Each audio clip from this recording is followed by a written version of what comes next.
Hello बच्चों, आइए देखते हैं एक प्रश्न। त्रिभुज एबीसी में यदि a बराबर 6, b बराबर 8, c बराबर 10 तो cos 2a का मान ज्ञात करें। आइए इसका मान ज्ञात कर लेते हैं। सबसे पहले तो हम क्या करेंगे, मुख्य अवधारणा लिखेंगे। मुख्य अवधारणा।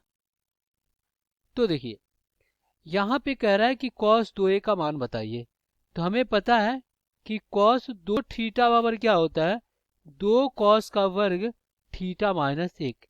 तो हमें cos थीटा का मान चाहिए यहाँ पे।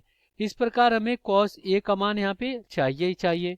तो अब हम क्या करेंगे, यहाँ पे त्रिभुज ए बी सी में अगर एक त्रिभुज बनाते हैं, ये आपका, तो ये क्या हो गया, कोण ए हो गया, कोण बी हो गया और ये कोण सी हो गया।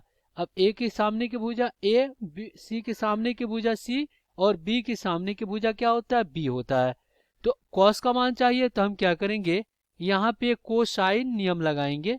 कोसाइन यानी कोजिया नियम, इसको हम क्या बोलते हैं, कोजिया नियम। तो कोसाइन नियम से ये क्या होता है, ये होता है कॉस ए चाहिए हमें यहाँ पे। तो कॉस ए बराबर क्या हो जाएगा, बी का वर्ग प्लस सी का वर्ग और माइनस ए का वर्ग बटा में क्या हो जाएगा, 2bc। अब दिए गए प्रश्नों को हम क्या करेंगे, हल कर लेंगे। तो यहाँ पे जो त्रिभुज में मान दिया गया है, ए कितना दिया गया है, 6 दिया गया है, बी कितना दिया गया, 8 दिया गया है, सी कितना दिया गया, 10 दिया गया है।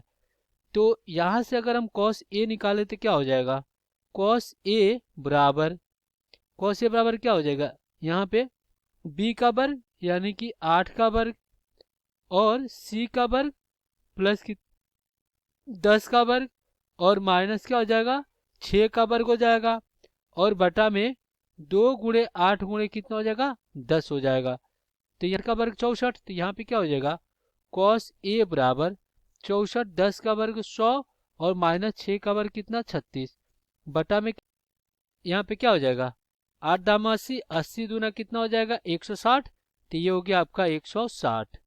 तो यहाँ से क्या प्राप्त होगा, cos a बराबर यहाँ पे 36 को घटाएंगे तो कितना बचेगा, 64। तो ये हो जाएगा 64 और प्लस आपका कितना बचेगा, 64 और बटा में 160। तो यहाँ पे इनका योग करते हैं तो 128 आ जाएगा और बटा में कितना, 160। अब हम क्या कर सकते हैं, यहाँ पे इसको विभाजित कर सकते हैं। तो देखिए 4 से इसमें भाग जाएगा तो 4 ते 12, 4 दूना 8 और यहाँ पे क्या हो जाएगा, 4 चौको 16, 40 आ गया। अब देखिए इसको अगर हम क्या करते हैं, 8 से विभाजित करते हैं तो 8 चौको 32, 8 पचे 40। तो यहाँ से हमें cos a क्या प्राप्त हो गया, cos a प्राप्त हो गया 4/5। तो यहाँ पे हमें cos 2a क्या हो जाएगा, 2 cos का वर्ग a माइनस 1। तो यहाँ से आपका क्या हो जाएगा, 2 गुणे cos a कितना है, 4/5 इसका वर्ग और माइनस 1।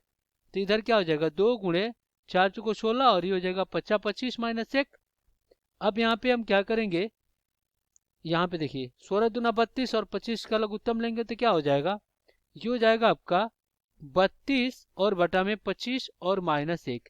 तो अब हम क्या करेंगे, 25 का लघुत्तम लेंगे तो ये हो जाएगा 32 और माइनस 25, यही होगा। अब यहाँ पे जब घटाते हैं तो कितना बचेगा, 7/25।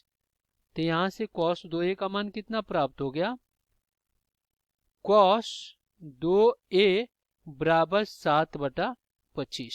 ये क्या हो जाएगा, आपका उत्तर हो जाएगा। आशा करते हैं बच्चों ये प्रश्न आपको समझ में आया होगा। धन्यवाद।